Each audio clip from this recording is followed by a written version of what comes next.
The all-parties Hurriyat conference has lashed out at the Modi-led fascist Indian government for inhumanly treating Hurriyat leaders and activists in jails. The APHC spokesman in a statement said the way the Kashmiri political prisoners, the prisoners of conscience, are treated in Indian jails has no parallel in the human history. He said dozens of aged leaders and activists have been suffering from multiple ailments but are not provided necessary medical treatment. The spokesman hailed steadfastness of incarcerated APHC chairman Masarat Alam Butt, Shabbir Ahmad Shah, Muhammad Yasin Malik and thousands of other detainees languishing in Tihar, Agra, Jodhpur, Karnal and other Indian jails for the only crime of demanding right to self-determination as promised by the United Nations Security Council. Meanwhile, PDP President Mehbooba Mufti led a protest rally of her party workers from Gupka Road to the Raj Bhavan in Srinagar today to protest against the recent killing of civilians in a fake encounter in Srinagar's Hyderpore area. They raised slogans demanding end to killings in Kashmir and returning of the body of Amir Magre, the third civilian martyred in the encounter.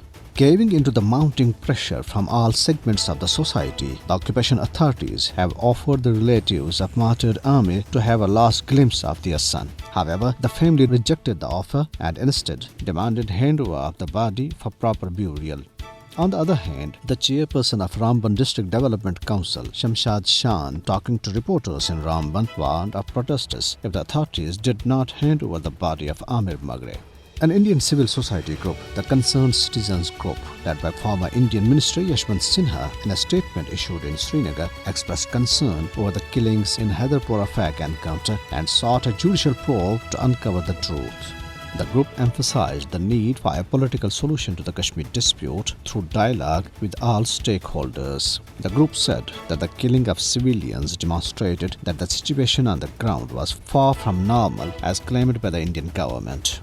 It condemned the statement of Indian Chief of Defence Staff General Bipin Rawat raising the demand for the public lynching of Kashmiri youth. The Jammu and Kashmir mass movement in a statement said that the Indian troops were committing the worst kind of brutalities and were arresting innocent Kashmiris during cordon and search operations in the occupied territory. The chairman of Jammu and Kashmir National Panthers Party, Harshdev Singh, addressing a public meetings in Jammu said that BJP has literally crushed Jammu and Kashmir under its feet. He added that the proxy rule of India has been imposed on Kashmiri people through a handful of obsequious bureaucrats. The president of Indian National Congress, Indian illegally occupied Jammu and Kashmir chapter, Ghulam Ahmad Mir, addressing party workers in Islamabad town, said that the Indian Prime Minister Narendra Modi would soon apologize for abrogating Article 370. He said that the way Modi withdrew farm laws would also reverse the illegal changes in Jammu and Kashmir.